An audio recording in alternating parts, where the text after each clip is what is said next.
గత ఏడాది ఏప్రిల్ 21 నుంచి మే 10 వరకు ఏదైతే కర్రెగుట్టల నిర్బంధం ఒక 20,000 పలగలతో కొనసాగి ఒక 30 మందిని హత్య చేశారు. అందులో హెలికాప్టర్తో బాంబింగు, డ్రోన్లతో బాంబింగు ఇవన్నీ చేసి ఒక హత్యాకాండ కొనసాగింది.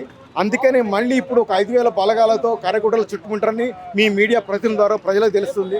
ఈ నేపథ్యంలో ఏదన్నా వాళ్ళు ఉంటే మనం చర్చలు చేద్దాం, వాళ్ళతో మాట్లాడదాం, లేదంటే మన అందరి నుంచి ఒక మేధావుల డెలిగేషన్ అన్న వాళ్ళ దగ్గర పంపిస్తాం. అంతేగాని ఎందుకు ఈ మారణకాండ, ఈ హత్యాకాండ అనేది అది కాకుండా, ఎందుకంటే రేవంత్ రెడ్డి ప్రభుత్వం ఈ ఆపరేషన్ కాకారు వ్యతిరేకంగా నిలబడింది. మహేష్ కుమార్ గౌడ్ మా రౌండ్ టేబుల్కి 2-3 సార్లు వచ్చి మాట్లాడిండు. తను ఖచ్చితంగా చర్చలు జరపాలన్నాడు, కాకారుని వ్యతిరేకించిండు.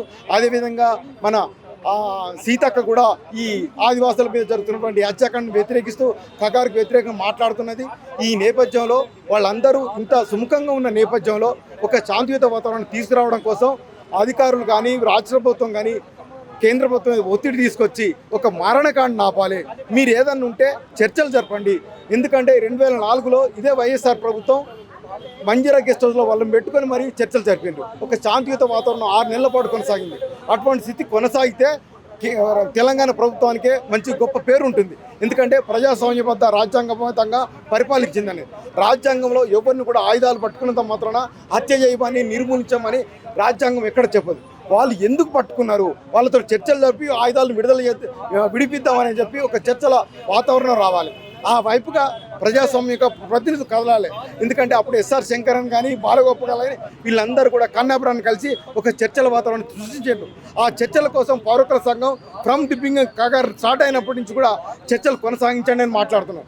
కానీ కేంద్ర ప్రభుత్వం ససే మీరు అంటుంది చర్చల్లో చంపుతామని. కానీ చంపే అధికారం రాజ్యాంగం కానీ వాళ్ళకి ఇవ్వలేదన్నది వాళ్ళకు ఒకసారి గుర్తు చేస్తున్నాం.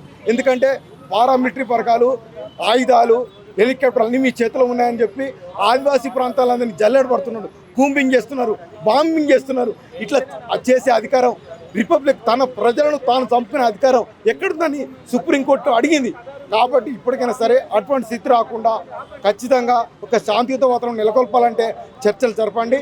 ఏవైతే తెలంగాణ ప్రాంతంలో ఉన్నాయో కర్రెగుట్టలను చుట్టుముట్టిన 5,000 పారామిలిటరీ బలగాలనే వాటిని వెనక్కి తీసుకొని జరగబోయే మారణ హోమాన్ని, మారణకాండను ఆపాలని తెలంగాణ ప్రభుత్వాన్ని డిమాండ్ చేస్తాం. ప్రధానంగా మేము ఇక్కడ సమావేశమైన ఉద్దేశం ఏంటంటే కర్రెగుట్టలో జరుగుతున్న మన ఈ పోలీస్ వాళ్ళు, ఈ పారామిలిటరీ ఫోర్సెస్ అన్నీ గత ఒక 48 గంటలుగా అక్కడ కూంబింగ్ చేసి ఆదివాసులైన ప్రజలను ఇబ్బంది పెట్టి వాళ్ళు ఇష్టారాజ్యంగా ఏం చేస్తున్నారంటే, గతంలో కూడా వీళ్ళు ఏం చేస్తున్నారంటే కర్రెగుట్ట మీద దాడి చేసి ఒక 15 మంది 20 మందిని చంపేస్తున్నారు.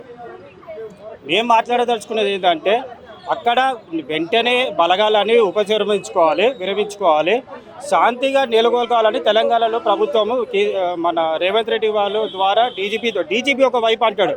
ఏమంటాడు డీజీపీ, మేము లొంగిపోనికే మేము సానుకూలంగా వాతావరణం ఇస్తున్నామంటారు.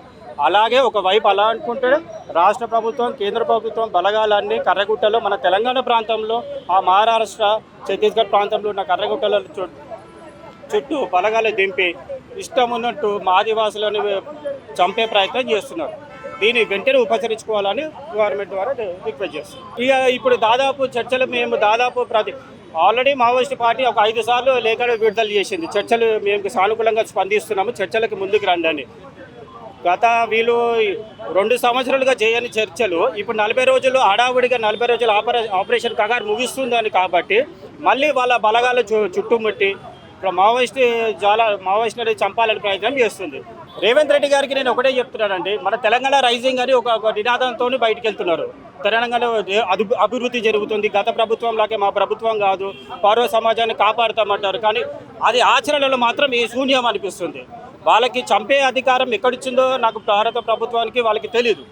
చంపడమే వాళ్ళకు ఒకటే ఏరివేతలని ప్రధానంగా లక్ష్యంగా మావోయిస్టులను చంపే ప్రయత్నం చేస్తున్నారు. శాంతి చర్చలకి అస్సలు సానుకూలమైన వాతావరణం తీసుకురావట్లేదు. చర్చలకు ఇమ్మీడియట్గా మొదలు పెట్టండి. ఇప్పటికైనా నష్టపోయేది ఏం లేదు. చర్చలు ఇప్పుడైనా మొదలు పెట్టండి. తెలంగాణలో ఈ మారణకొండ అని ఆపండి.